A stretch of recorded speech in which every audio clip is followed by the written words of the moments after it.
Cheptea, vină înapoi! Cheptea! Treci, mă, la locul tău acolo!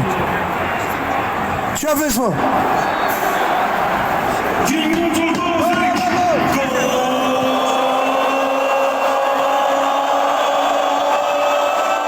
Băi, dați drumul, mă, aici!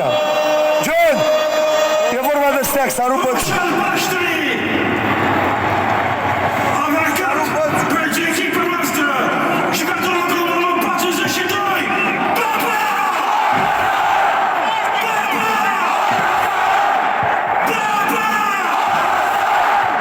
Stai jos, stai jos acolo, stai jos! Stai jos acolo! Întinde! Oh! Oh!